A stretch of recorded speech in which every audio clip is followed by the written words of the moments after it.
eh, pembahasan terkait data dalam statistik, yaitu ada eh, analisis data terkait deskriptif, bivariat, dan juga multivariat. Selanjutnya ada yang terakhir itu untuk SPSS, namun kita belum melakukan praktiknya, Ibu. Oh, oke. Yang kelas A dan B Bulia seperti itu ya? Iya, Ibu. Dan juga untuk pembahasan bab 1, 2, dan juga 3. Dan penugasan untuk bab 3 baru kemarin selesai. Sebentar, kita belajar ngomongnya runut ya. Kalau tadi langsung nyebrang SPSS, analisis data itu di bab 4. Jadi yang benernya gimana? Membicarakan prinsip-prinsip dasar metodologi, oke? Iya, untuk konsep Baik. metode Membicarakan bab penelitian. satu Iya, latar belakang bab 1, lanjut. sampai ke eh, keaslian penelitian. iya, Baik, bab 2, bagaimana cara membuat bab 2 yang baik? iya sudah. Oke, bab 3 DO, definisi operasional, kerangka konsep dan hipotesis. Sudah juga, Bunda. Sudah juga. Oke. Bab 4 juga sudah.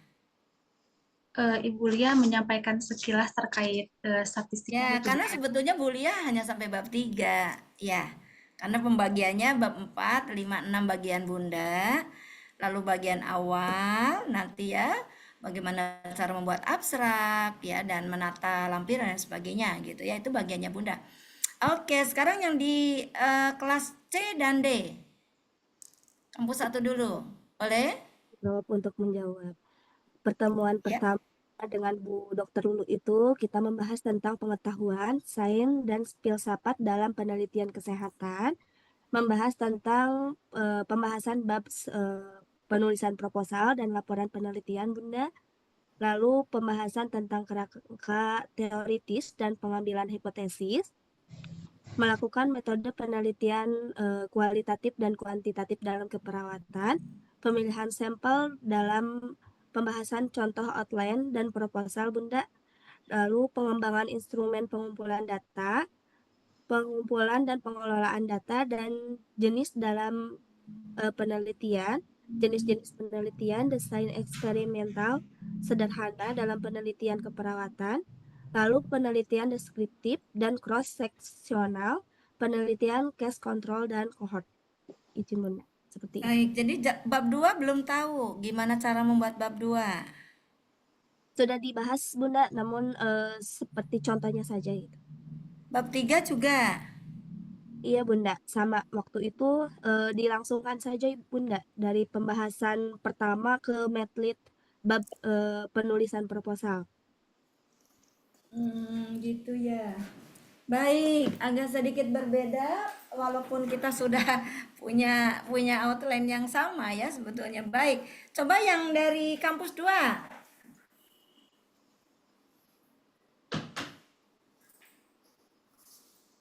Kampus 2 karena yang mengajarnya Dok Lulu mungkin sama ya.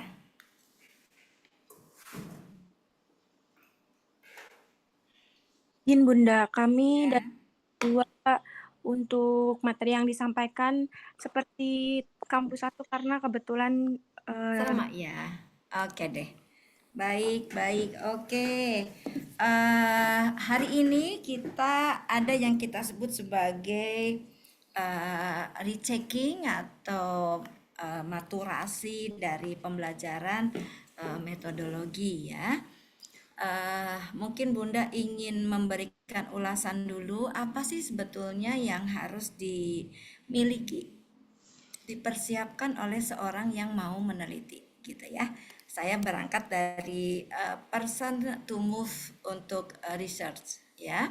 Jadi kita sebagai calon peneliti itu dimintai gitu ya, dimintai mau nggak mau gitu ya, diberikan sebuah beban untuk memenuhi persyaratan ini gitu ya. Yang pertama, seorang calon peneliti itu harus memiliki rasa ingin tahu yang besar gitu. Rasa ingin tahu yang tinggi. Kenapa nih ini datanya seperti ini? Kenapa angka stunting masih tetap tinggi? Kenapa hipertensinya masih tetap belum turun-turun walaupun sudah diberikan treatment dan yang lain-lain? Kenapa sih seringkali terjadi burnout gitu misalnya? Kenapa terjadi angka ketidakpuasan yang tinggi? Nah, kenapa ini sebagai sebuah indikator bahwa kita itu memiliki rasa keingintahuan yang tinggi atau curiosity yang tinggi. Jadi yang pertama itu. Yang kedua, seorang calon peneliti itu harus memiliki mental health ya, mental health yang sehat ya, hygiene mentality yang sehat. Kenapa dibutuhkan itu? Iya, pada saat mau meneliti itu dibutuhkan mental yang sehat. Yang pertama jujur. Ya, jadi seorang peneliti nggak boleh ngotak-ngatik data, nggak boleh ngotak-ngatik hasil analisis, pokoknya jujur aja.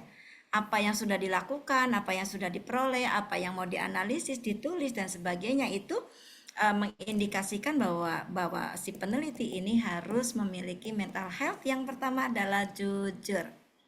Nah, dalam bahasa metodologi, jujur itu seringkali disebut objektif, gitu ya. Jadi, ada objektivitas yang tinggi.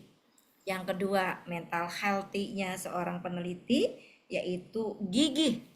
Gigih itu tidak mudah menyerah, ya. Tidak mudah menyerah karena nanti pada saat mau penelitian bimbingan ke dosen aja bolak-balik ya. Bab 1 bolak-balik, bab 2 bolak-balik, begitu ada dicoret-coret, salah, kurang, ini itu dan sebagainya gitu ya. Kalau misalnya nggak punya mental yang gigih, kalian belum apa-apa sudah baperan, sudah mundur teratur, udah dipastikan nggak akan jadi escape gitu ya. Karena penelitian skripsi ini menjadi ujung tombak kalian dinyatakan lulus escape atau tidak gitu ya. Oke, yang ketiga nih, kalau tadi curiosity, mental healthy, berikutnya adalah disiplin. Jadi kita harus punya karakter disiplin. Dari sekarang siapa sih yang mengubah kalian bisa disiplin? Ya kaliannya sendiri. Diri kaliannya sendiri yang memang harus mengubah dirinya menjadi lebih disiplin, begitu ya. Oke. Yang ke berapa nih? Yang keberapa? Empat. Keempat, Bunda. Oke. Yang keempat itu mampu bekerja sama. Awas, jangan sendirian. Jadi kalau mau meneliti itu perlu punya teman curhat, teman berkeluh kesah, ini aku belum di ACC, aku belum ini, belum itu begitu ya. Nah, jadi kerjasama di sini artinya untuk kita belajar pada saat kita menemui hambatan, kita sudah punya saling mendengar dari orang lain, dan yang terpenting jangan lupa ya bahwa kita itu kalau bekerja sama untuk membantu pada saat pengambilan data. Pada saat mau ujian atau seminar itu butuh orang lain loh. Siapa sih yang latih bikin stopwatch waktu 15 menit gitu ya? Lalu yang nyediain buah-buahan misalnya atau snack gitu untuk ibu pembimbing, penguji dan sebagainya itu kan butuh orang lain. Nggak mungkin semuanya kita kerjakan sendiri.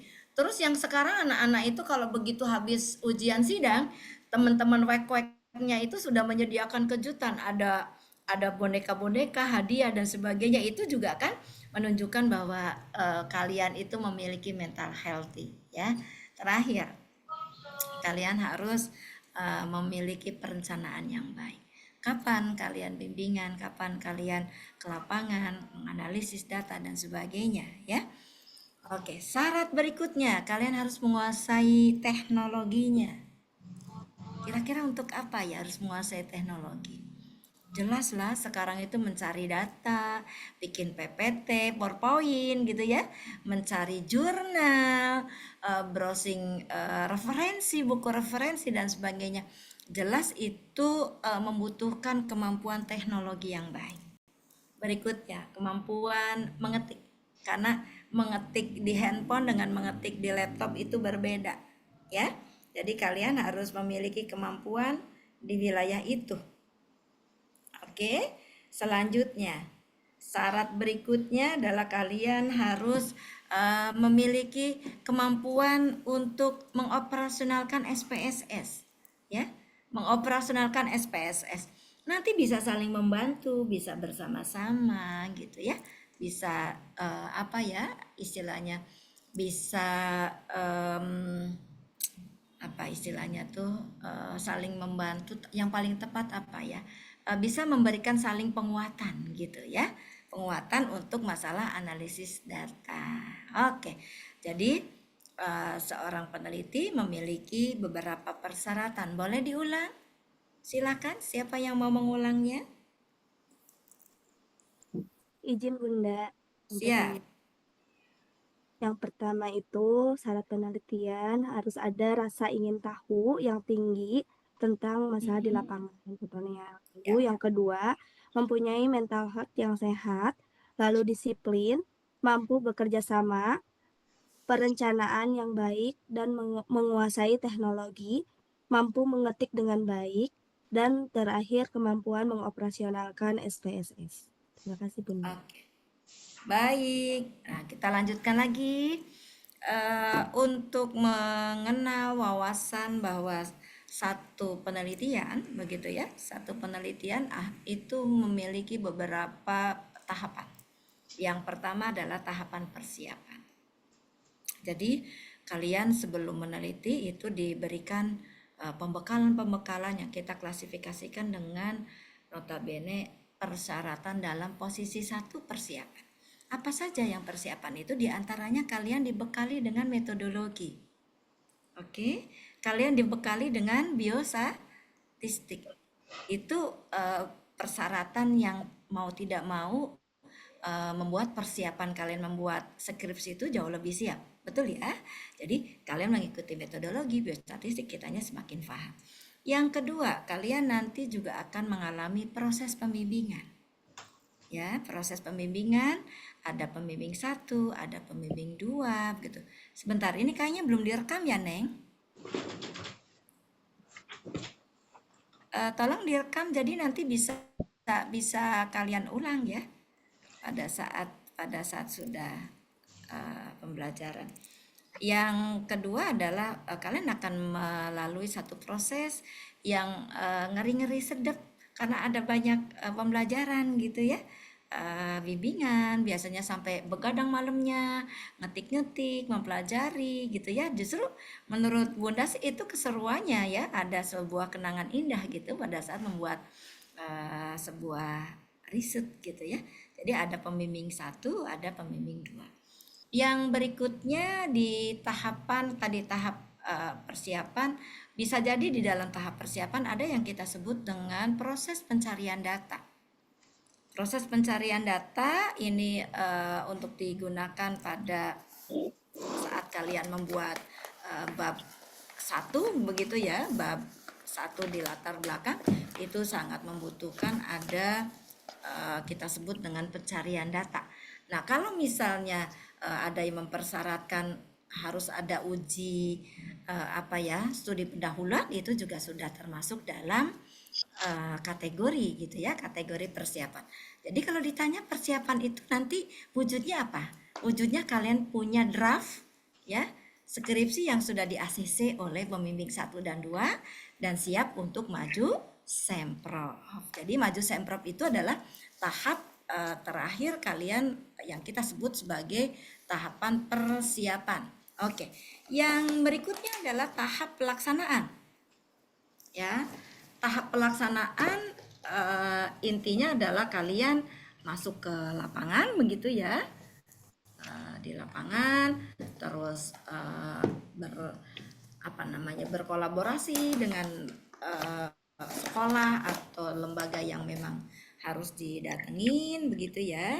Dan setelah itu nanti kalian juga akan memperoleh data gitu ya, memperoleh data dan data itu dianalisis, bimbingan lagi dan nanti akhir dari pelaksanaan itu adalah maju untuk seminar hasil atau sidang skripsi. Setelah itu kalian ada tahapan berikutnya yaitu tahapan pendokumentasian dan publikasi ya.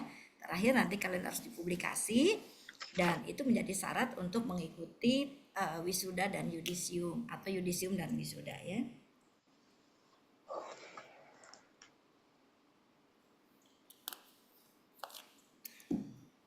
Oke, saya kira di tahapan itu kalian harus bisa memahamkan diri dan mudah-mudahan kalian nanti lancar pada saat pembimbingan dan sebagainya ya.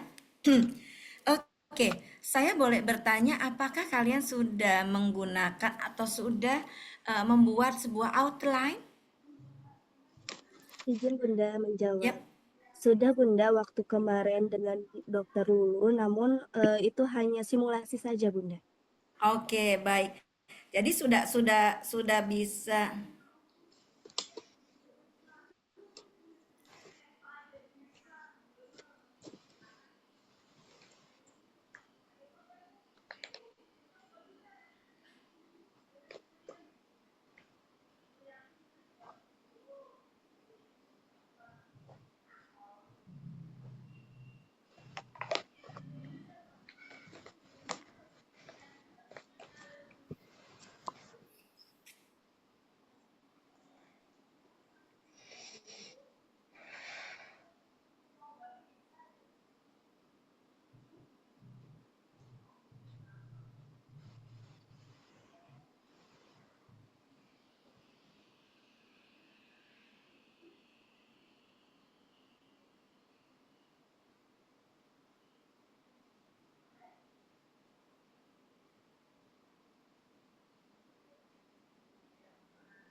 Oke, baik. Kalau yang lain sudah pernahkah mengajukan judul? Sudah pernah mengajukan judul? 3 judul gitu? Diminta Eh, membuat judul-judul gitu, baik yang diajar oleh Bu Lia atau Bu Lulu? Sudah, izin Bunda. Bunda. Cukup, Kalau Bunda. untuk kalau untuk yang Bu Dokter Lulu itu baru 1 judul Bunda. Oke. Kalau yang Bu Lia? Izin Bunda, untuk kuliah itu sudah memberikan tugas terkait pembuatan 3 judul dan sudah dibahas juga. Hmm. Jadi tugasnya mengajukan 3 judul gitu ya, tidak berupa outline ya. Iya, Bunda. Oke.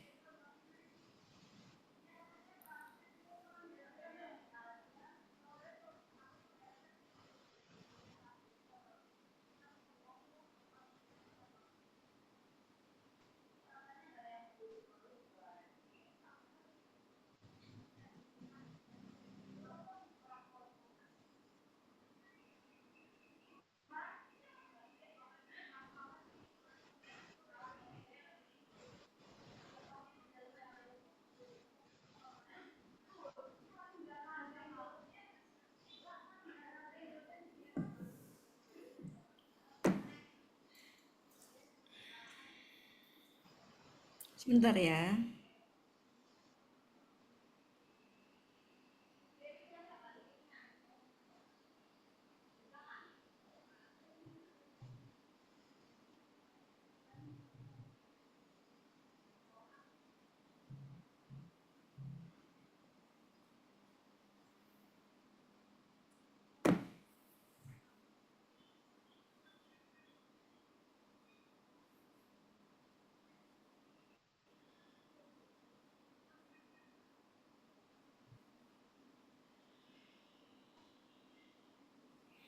Ya, kita lanjutkan topik kita hari ini, yaitu sekaitan tentang mengenal apa itu latar belakang.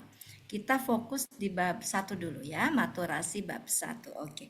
Siapa yang ingin menyampaikan bab 1 itu ada apa aja sih? Silahkan.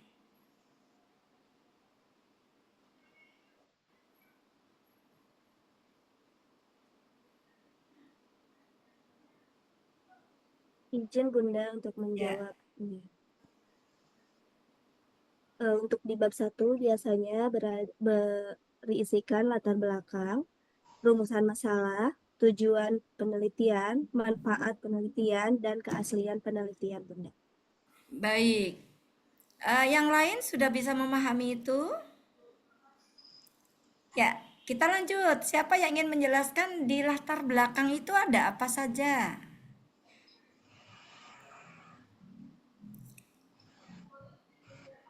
Izin Bunda. Siap. Jadi untuk di latar belakang itu terdapat ada gambaran umum topik penelitian, terus masalah penelitian, terus ada data pendukung, kesenjangan Oke. penelitian, dan juga ada tujuan dan manfaat penelitian, Bunda. Oh, di latar belakang sudah ada tujuan dan manfaat. Dicek lagi. Apakah betul di latar belakang khususnya sudah ada tujuan dan manfaat, Alfi? Kayaknya belum ya, kalau Iya, tujuan Ibu. dan manfaat tampaknya belum. Ya, siapa yang ingin memperlengkapi dari yang latar belakang saja dulu?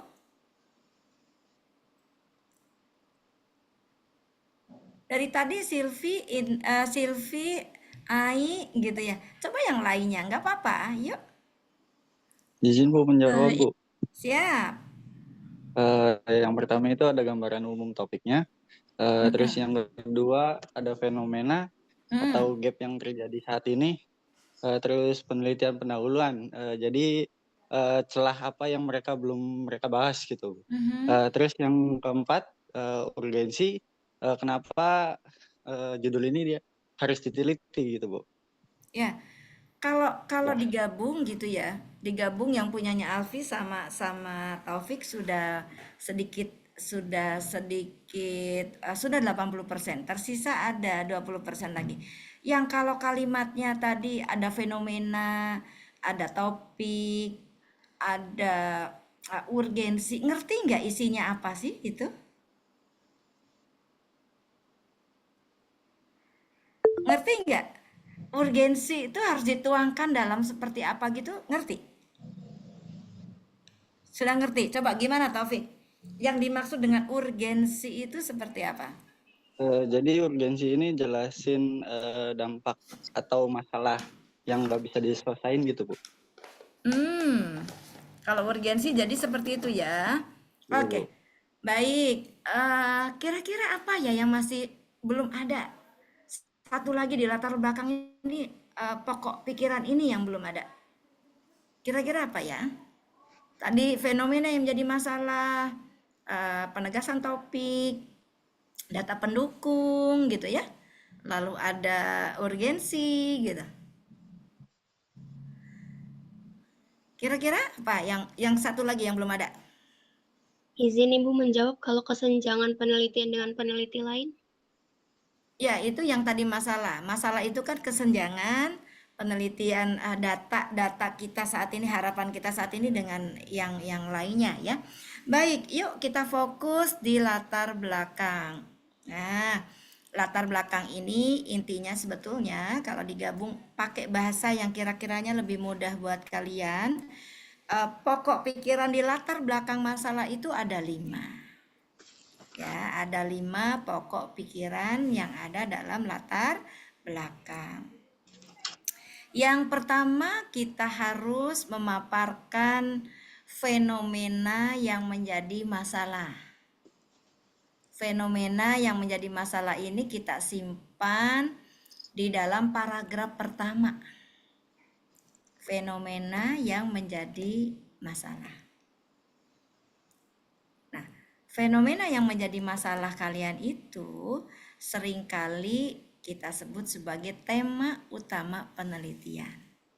Tadi topik atau tema utama penelitian. Ya. Jadi paragraf pertama isinya adalah kita sebagai peneliti menyampaikan fenomena yang menjadi masalah penelitian, dan itu jugalah yang kita posisikan sebagai topik atau tema utama. Jadi kalimat-kalimatnya seperti ini, misalnya saya mau meneliti tentang hipertensi. Misalnya nih, saya mau meneliti tentang hipertensi yang ada hubungannya dengan pola aktivitas fisik gitu ya. Misalnya itu. Misalnya saya mau meneliti tentang ada enggak sih hubungan antara aktivitas fisik dengan hipertensi. Kok hipertensinya tetap tinggi? Misalnya kalimatnya bisa saja dimulai di paragraf pertama gitu ya. Salah satu penyakit yang banyak dialami oleh masyarakat Indonesia gitu ya, dari berbagai macam usia, mulai remaja sampai lansia adalah hipertensi. Kalau ada kalimat begitu, kalian membacanya, oh ini pasti hipertensi nih topiknya. Betul? Karena kita memberikan penegasannya seperti itu. Ya, angka kejadian hipertensi dari tahun ke tahun masih tetap tinggi. Misalnya diberikan penegasan begitu, masalah nih, ya kan? Ini masalah utamanya adalah angka hipertensinya, insidensnya tuh masih tetap tinggi. Hal ini dapat disebabkan diantaranya karena aktivitas fisik masyarakat ya diduga rendah gitu. Karena lebih banyak bekerja menggunakan otak, banyak duduk di depan laptop atau hanya pegang handphone. Nah, kalimat-kalimat ini sekalipun sederhana, sekalipun pendek, di paragraf pertama itu bisa menjadi satu indikasi pemikiran kita. Oh, inilah yang menjadi topik utama penelitian. Misalnya bukan hipertensi nih, tentang anemia di masa remaja gitu ya. Misalnya gitu. Salah satu karakteristik remaja gitu ya. Salah satu karakteristik remaja adalah keinginan beraktivitas fisik yang besar. Namun tidak diikuti atau diimbangi dengan pola makan yang baik. Ya kan? Kalau kita ngomong begini, yang terbayang oleh kalian apa? Kalau ada satu kalimat begitu yang terbayang oleh kalian apa? Aktivitas fisiknya besar, tapi tidak diimbangi atau tidak diikuti dengan pola makan yang baik. Terbayang oleh kalian apa kira-kiranya?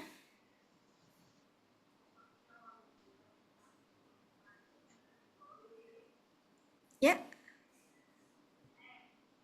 Kira-kira apa yang terbayang kelanjutannya dari kalimat itu? Gaya hidup yang tidak sehat, Bunda. Ya? Gaya hidup yang tidak sehat. Ya, betul. Itu gaya hidup yang tidak sehat. Apa yang terbayang oleh kalian kalau gaya hidup itu tidak sehat? Kira-kira apa nantinya si remaja ini akan mengalami apa? Tadi diantaranya akan terjadi anemia. Ya, kan aktivitas fisiknya tinggi tapi pola makannya nggak baik. Artinya nutrisinya kurang, kalorinya kurang untuk dipasok untuk bisa berkegiatan fisik yang tinggi. Nah, kalau kita sudah memberikan ilustrasi demikian, di benak kita para pembaca ada kemungkinan yang akan diteliti adalah tentang anemia.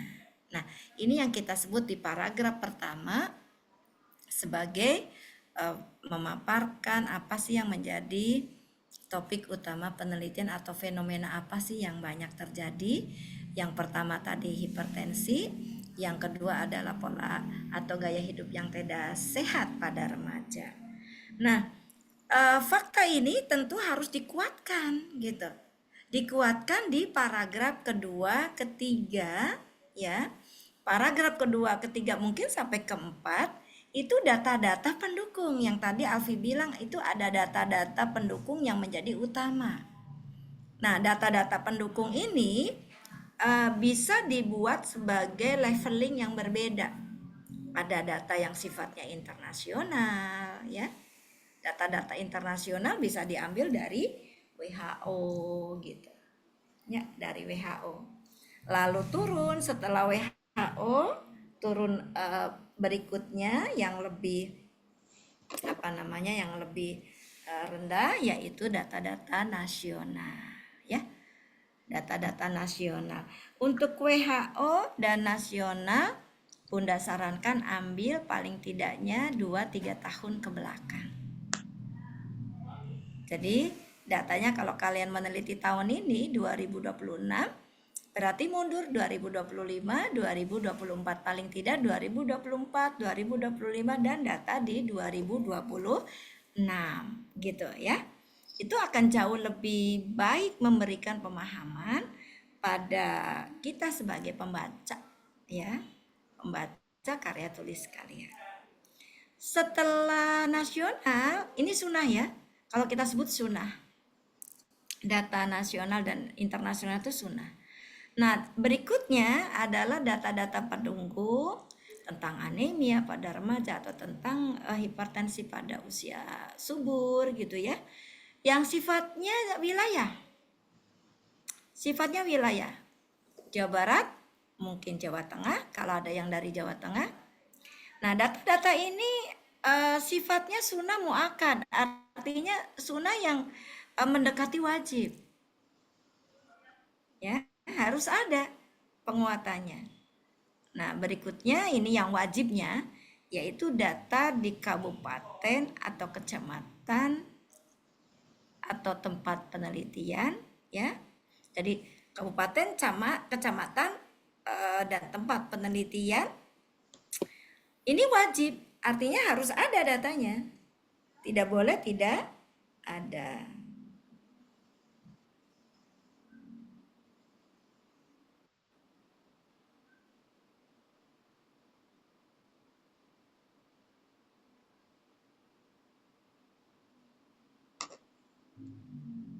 Dua tahun minimalnya. Nah, kalau di tempat penelitian itu belum ada datanya, maka wajib kiranya kita mengadakan penelitian pendahuluan atau studi pendahuluan. Jadi studi pendahuluan itu wajib dilakukan manakala begitu ya, manakala data yang dimaksud untuk menjadi pendukung utama. Kenapa Anda meneliti di SMK?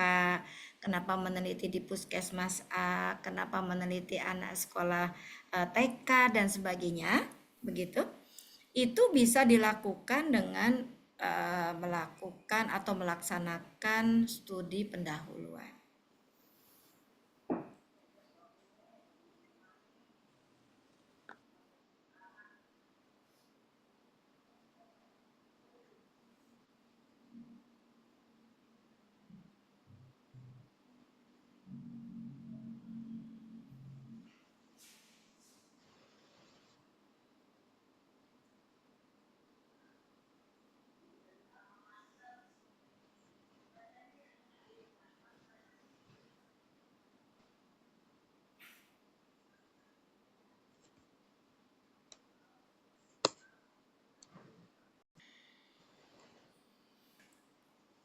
Nah, Recording in kalau progress. pertanyaannya, studi pendahuluan itu harus seperti apa? Nah, jadi studi pendahuluan itu ada beberapa persyaratan. Yang pertama, kalau misalnya Alfi memilih penelitiannya di Rumah Sakit Ciremai, maka dilakukan penelitian pendahuluan atau studi pendahuluan di Ciremai. Itu untuk menguatkan data di Ciremainya. Nah, selanjutnya apabila Alfi memilih Ciremai, maka wajib kiranya Alfi juga menyandingkan data-data Ciremai itu dengan rumah sakit sekitarnya. Karena nanti pasti akan ditanya kenapa Alfi memilih penelitiannya dilakukan di Rumah Sakit Ciremai. Begitu ya, jadi harus ada data-data pendampingnya. Misalnya Rumah Sakit Permata yang sama-sama swasta, Rumah Sakit Siloam kan sama-sama swasta tuh, karena apple to apple kalau swasta dengan swasta lagi gitu ya. Nah, kalau misalnya ada yang meneliti Silvi misalnya mau menelitinya di Puskesmas Nusa Herang, maka perlu disandingkan datanya dengan puskesmas lain. Kenapa Silvi memilihnya di Puskesmas Nusa Herang? Jangan sampai kalau ditanya, iya saya soalnya ayah saya bekerja di Nusa Herang. Bukan. Tapi harus ada penguatan data-data yang menjadi dasar kenapa Silvi memilih penelitian hipertensi di Puskesmas Nusa Herang. Dibandingkan dengan puskesmas mana yang dekat? Dharma. Ya kan? Terus di mana lagi puskesmas terdekat dari Dharma? Yaitu misalnya Puskesmas Kota Kuningan, gitu ya. Lambe Payung misalnya. Nah, jadi paling tidak ada 2 yang menjadi yang bisa disandingkan sebagai dasar kenapa kita meneliti di situ, ya.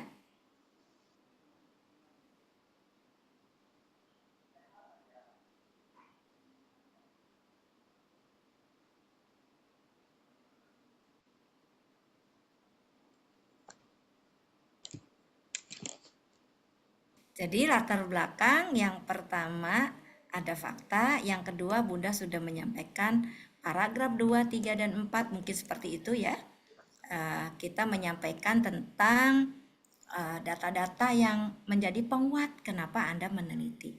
Selanjutnya di paragraf kelima, 6, 7 mungkin begitu ya.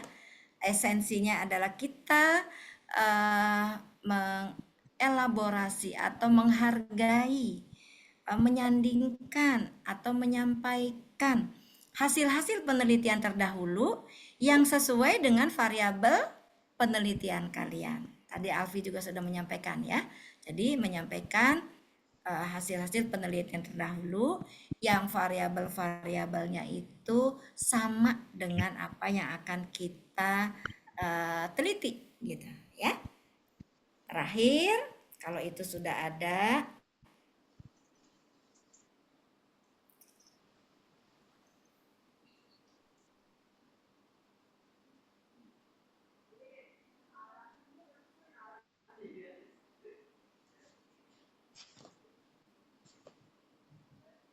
kita menyampaikan pokok pikiran ya tentang solusinya. Solusi apa yang bisa kita sampaikan untuk sedikit meminimalkan atau menyelesaikan problematik yang kalian teliti. Kalau anemia mungkin memberikan makanan tambahan, memberikan motivasi tentang hidup sehat. Hipertensi mungkin harus disampaikan gaya hidup yang lebih sehat gitu ya, low stressor dan sebagainya gitu.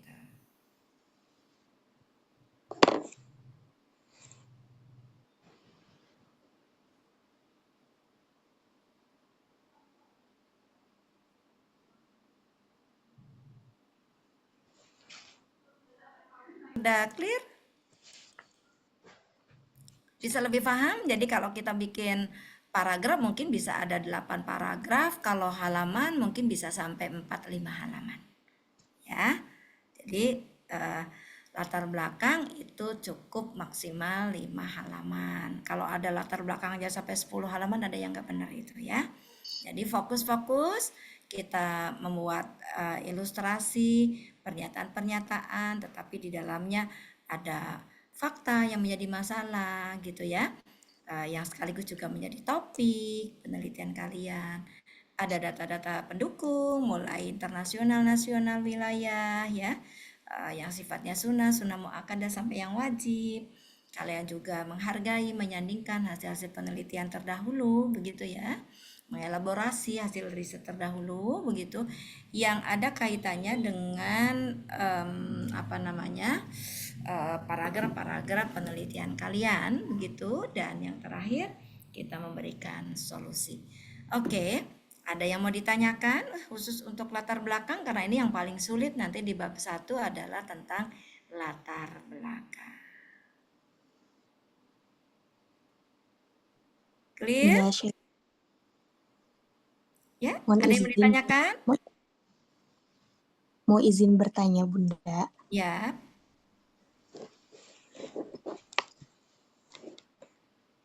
Ya, delay, nge-lag. Saya nggak jelas apa yang mau ditanyakannya, mati. Yang lain?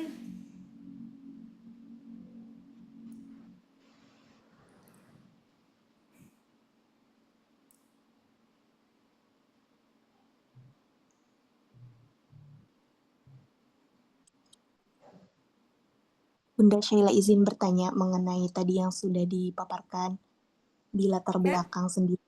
Mm-mm. Itu kan di pendahuluan ya Bunda. Kalau misalkan emang daerah tersebut tidak untuk penelitian. Nah, Putus-putus, saya nggak bisa dengar, mohon maaf. Di WA saja, WA. Diketik aja di situ di chat, nanti saya baca, saya sampaikan ya. Putus-putus. Oke, yang lain satu lagi boleh?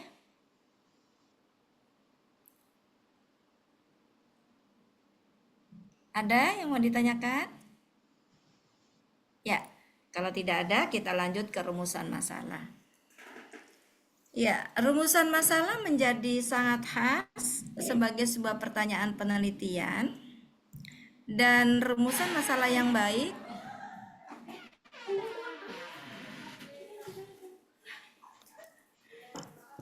ya, rumusan masalah yang baik begitu ya, harus ada beberapa indikasi, ada ciri-cirinya ya, ada ciri-ciri indikator atau indikatornya. Yang pertama berupa kalimat pertanyaan. Apakah, adakah, bagaimanakah? Nah, itu bisa dipilih. Apakah, adakah, bagaimanakah? Dan diikuti dengan penutup tanda baca. Jadi ada tanda bacanya, ya. Ada tanda bacanya sebagai sebuah bukti bahwa itu adalah kalimat pertanyaan. Yang kedua, kalimat rumusan masalah juga harus sudah menggambarkan, begitu ya, harus sudah menggambarkan variabel-variabel penelitian yang akan diteliti. Ada gambaran untuk sampel penelitian, ada tempat dan tahun penelitian. Ya, jadi rumusan masalah ada kalimat pertanyaan dengan yang khasnya adakah, apakah, bagaimanakah, ada tanda tanya, ya, ada tergambar sampel penelitian, variabel penelitian, tempat dan waktu penelitian. Dan yang tidak tercantum di dalam itu, di dalam kelihatan yang tadi ciri-cirinya, itu adalah jenis dan desain penelitian.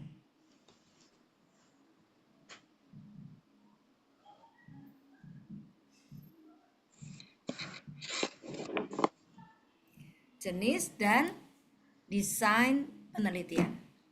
Jadi kalau misalnya apakah ada hubungan antara pengetahuan dengan kejadian anemia pada remaja siswi MTSN di Kuningan misalnya. Kalau misalnya apakah ada hubungan, maka kalimat apakah ada hubungan tanda petik di garis bawahi, itu mengindikasikan jenis penelitian analitik. Kalau nanti cara memperoleh datanya adalah dengan kuesioner, tanpa dilakukan wawancara, tanpa dilakukan interview, tidak ada penggalian data dari foto-foto, ya, mengobservasi dengan dalam, kita sebut sebagai analitik deskriptif. Tapi sebaliknya, kalau kaliannya ada instrumen berupa kuesioner, tapi diwawancarakan, ada diskusi, ada interview, penggalian foto-foto, observasional. Nah, ini kita sebut sebagai analitik observasional. Jadi jenis penelitian dari kalimat yang apakah ada hubungan begitu ya antara pengetahuan dengan kejadian anemia begitu, itu adalah analitik deskriptif. Bisa juga analitik observasional.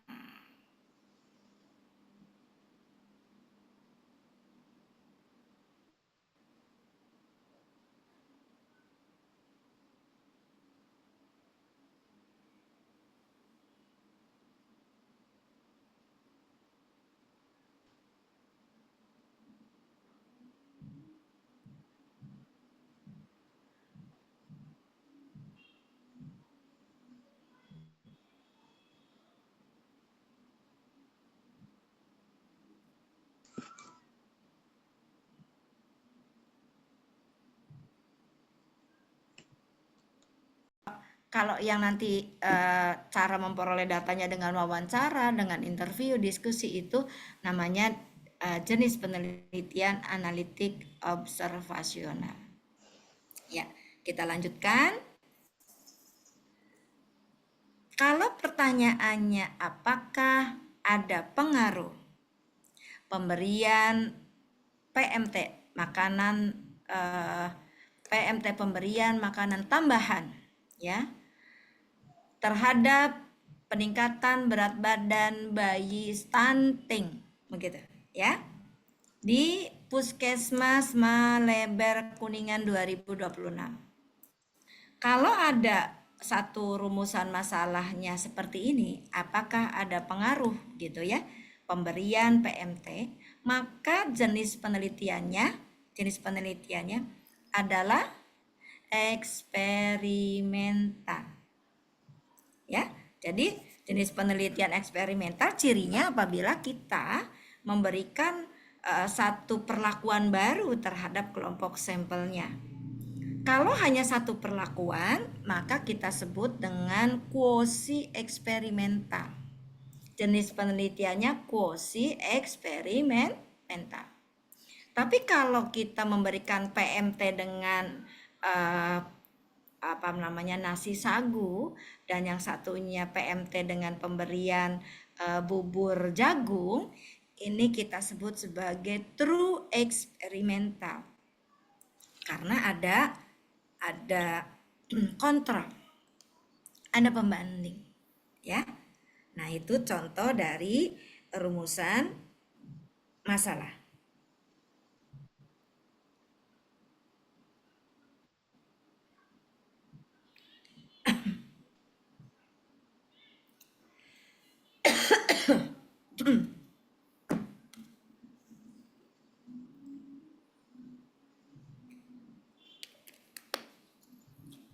Kita lanjutkan yang berikutnya setelah rumusan masalah, yaitu tujuan penelitian dibagi menjadi dua, yaitu tujuan umum penelitian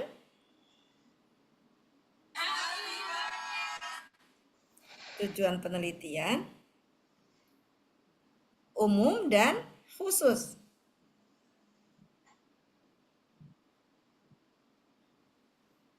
Jadi penelitian yang tadi sudah disampaikan, maka ditentukan ada tujuan umum, ada tujuan khusus. Nah, kalimatnya beda. Kalau tadi rumusan masalah sifatnya kalimat pertanyaan, kalau yang sekarang sifatnya kalimat berita, ya.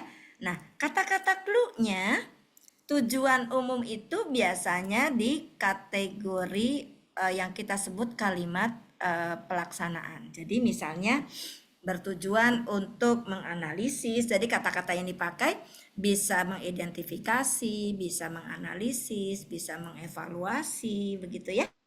Tapi karena kalian masih S1, biasanya kata-kata yang biasa digunakan adalah mengetahui, mengidentifikasi, dan yang tertinggi biasanya menganalisis ya. Menganalisis data hasil penelitian. Jadi kalau tujuan umum biasanya lebih merupakan kalimat-kalimat yang memberikan penegasan di analisis bivariat. Jadi umum itu analisis bivariat, sementara kalau yang tujuan khusus, yang pertama adalah analisis univariat dan yang kedua adalah analisis bivariat. Nah, contohnya di kalimat tujuan umum tadi saya ambil contohnya yang kejadian anemia ya. Jadi misalnya untuk menganalisis faktor-faktor yang berhubungan dengan kejadian anemia pada siswi MTS di Kuningan begitu ya tahun 2026. Itu kalimat untuk di tujuan umum. Nah, sementara tujuan khusus itu karena tadi ada 2 tahapan, ada univariat, ada bivariat ya. Maka mau tidak mau gitu ya, kalian harus menyusun tujuan khusus itu seperti itu. Ada untuk univariat. Nah, kalau univariat kalimatnya khas ya.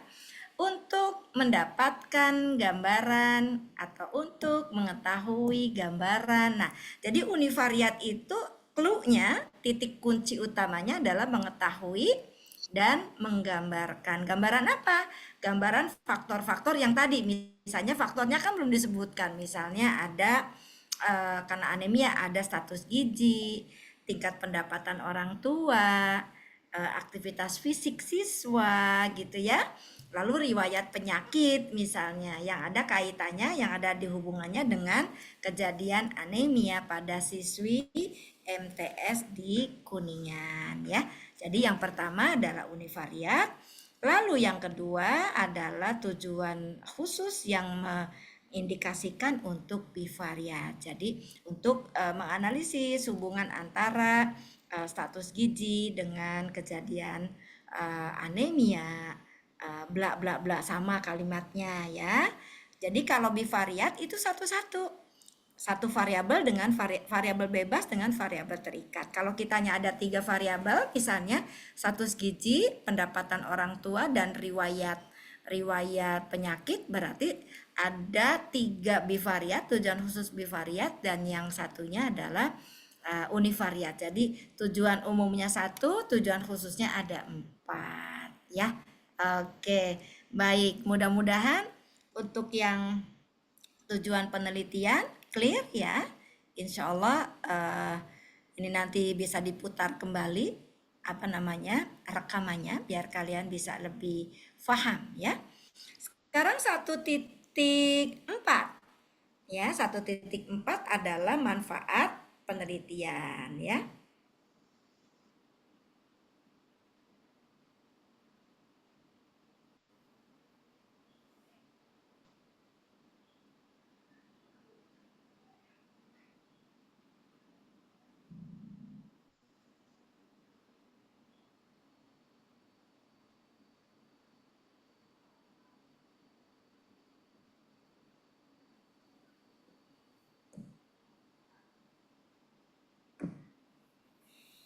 Ya, manfaat penelitian dibagi 2 ya, ada manfaat teoritis dan ada manfaat praktis. Oke. Manfaat teoritis ditujukan untuk pengembangan ya, pengembangan kajian keilmuan ya, kajian keilmuan khususnya pada bidang apa? Kalau misalnya hipertensi, mungkin bisa kajiannya adalah keperawatan komunitas atau keperawatan medikal bedah. Kalau misalnya kejadiannya anemia, itu bisa jadi pada sama ya, anemia bisa masuk ke keperawatan komunitas?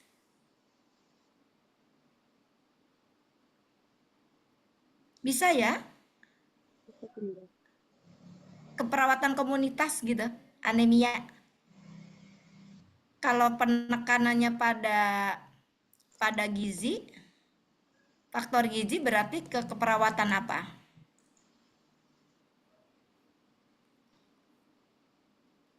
Kalau gizi pada remaja?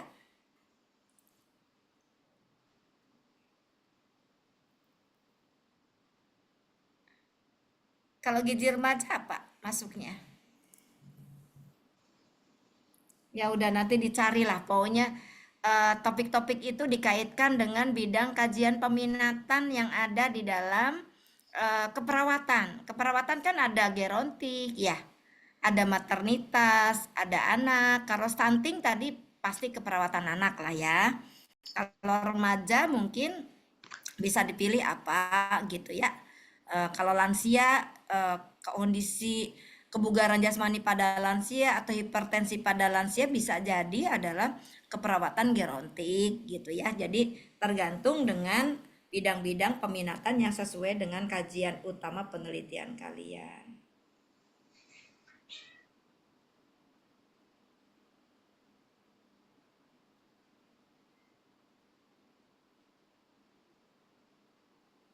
Ya. Oke, yang keduanya adalah manfaat praktis. Ya. Manfaat praktis lebih ditujukan pada pihak-pihak yang terlibat dalam penelitian kalian. Jadi kalau misalnya ada siswi yang menjadi sampel, maka manfaat praktis yang pertama tentu ditujukan untuk siswi SMP atau siswi MTS ya. Kalau misalnya tadi hipertensinya lansia, maka pada lansia yang mengalami hipertensi. Yang kedua, kalau penelitiannya di sekolah, tentu kemanfaatan penelitiannya yang kedua adalah untuk sekolah. Kalau di pasien hipertensi, yang keduanya bisa jadi untuk puskesmas.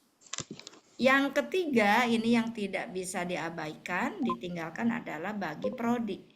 Prodi S1 Keperawatan UBHI. Kalau kalian mau ditujukan ke Dinkes juga bisa. Tergantung cakupan wilayah penelitian kalian.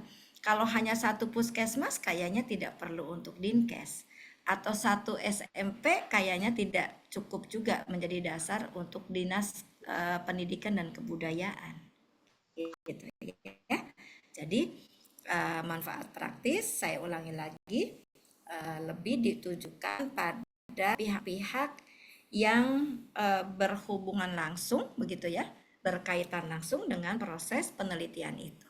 Jadi sampel itu pasti menjadi kemanfaatan praktis yang paling utama. Yang kedua bisa sekolahnya atau puskesmas atau rumah sakit atau yang lain ya. Oke, baik.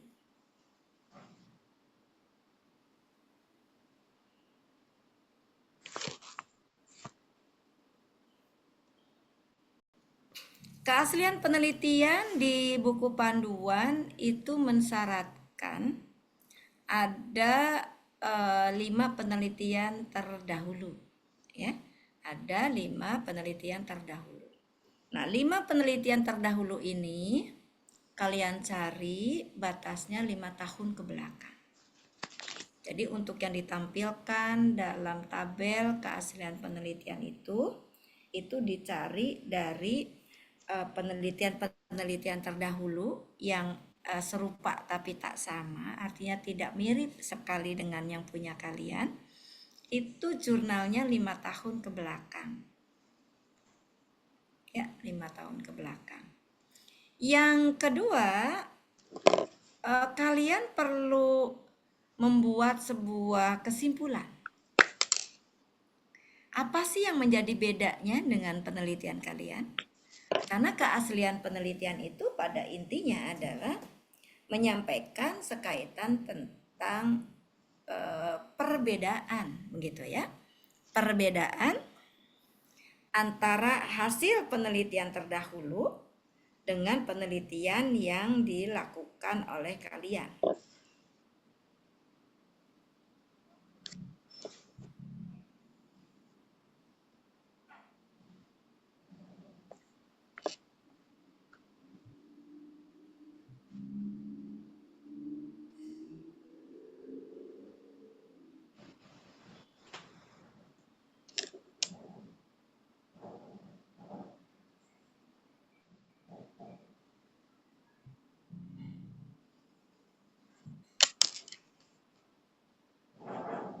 Tapi tak sama batasnya 5 tahun ke belakang dengan penelitian kalian. Nah, resume perbedaan itu yang kita maknai sebagai sebuah keaslian. Kalau yang benar-benar asli itu kan susah ya Neng ya. Jadi kita menganggap bahwa perbedaan antara penelitian 5 penelitian terdahulu dengan penelitian kita itu adalah kita sebut sebagai kebaharuan saja. Bukan keaslian, tapi sebagai novelty atau kebaharuan dari hasil penelitian kalian. Nah, bagaimana cara menyusunnya gitu ya? Menyusunnya adalah diurut dari sisi metodologi. Yuk diurut ya. Yang pertama jenis dan rancangan penelitian. Kalau memang ada beda ya disebutkan yang terdahulu apa, jenisnya yang sekarang kalian apa, begitu ya. Setelah itu di variabel penelitian. Variabel penelitian terdahulu apa, yang kalian sekarang teliti itu apa. Demikian juga di urutan berikutnya teknik pengambilan sampling. Dulu teknik samplingnya apa, yang sekarang apa gitu ya.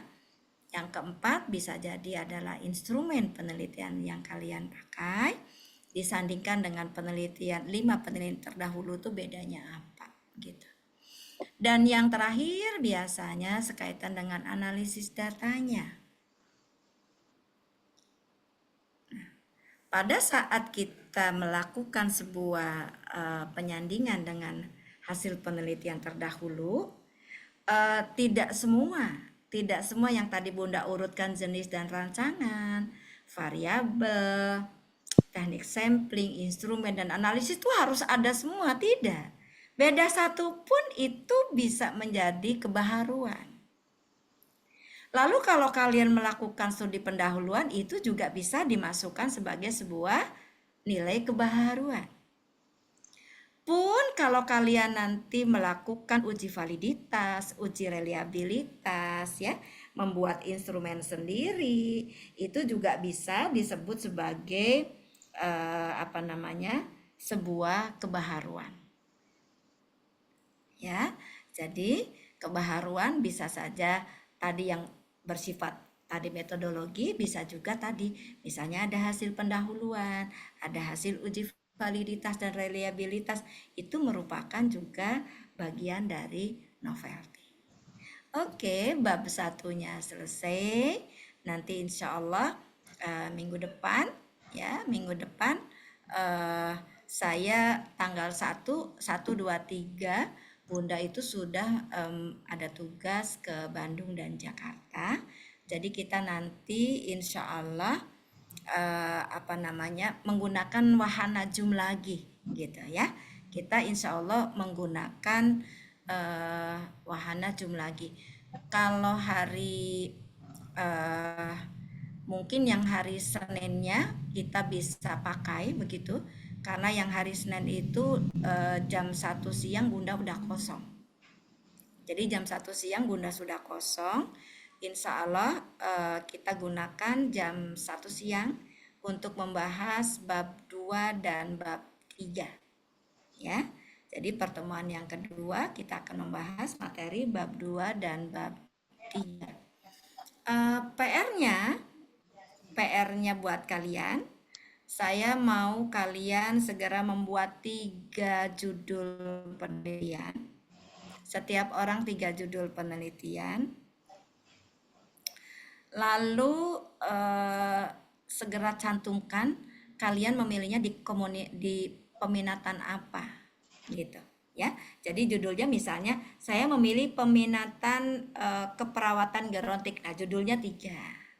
Saya memilih keperawatan maternitas, judulnya 3. Dan dari judul-judul ini yang nanti disetorkan hari paling lambat berarti hari Jumat depan begitu, atau lebih cepat lebih baik, terserah nanti kalian coba didiskusikan.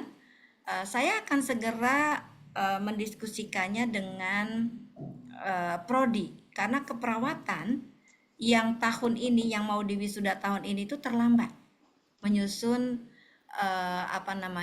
menyusun proposalnya karena kita menghadapi akreditasi yang kemarin luar biasa. Jadi agak terlambat dari teman-teman Kesmas dan bidan sekitar 2 bulan ya. Oleh karena itu saya mungkin tidak menunggu terlalu lama, ini sekarang Jumat, barangkali hari Rebo sudah dikirimkan menggunakan Google Drive ya. Menggunakan Google Drive dibentuknya per kelas. Jadi keperawatan A, B, C, D untuk kampus 1 dan Google Drive untuk kampus 2 A, B, C. Dan itu yang nanti akan segera Bunda diskusikan begitu dengan Kaprodi di masing-masing kampus ya, agar kalian tidak terlalu terlambat begitu ya, tidak terlalu terlambat begitu.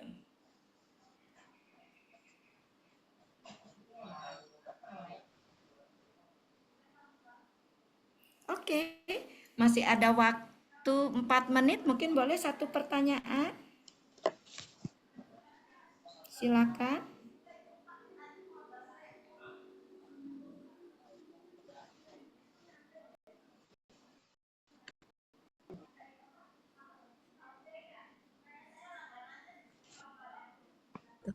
Nah, kemarin tuh saya sempat bertanya kembali ke Kaprodi untuk pembagian departemen itu, Bun.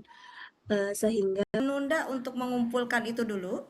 Saya mungkin akan segera meminta Kaprodi paling cepatnya hari Selasa, begitu paling lambatnya hari Jumat harus sudah memetakan pembagian peminatan buat kalian, sehingga kalian nanti minggu depan sudah bisa membuat 3 usulan penelitian sesuai dengan peminatan dari prodi ya. Oke, terima kasih banyak saya kira atas pertemuan kita hari ini, dan mohon maaf karena sampai tanggal 3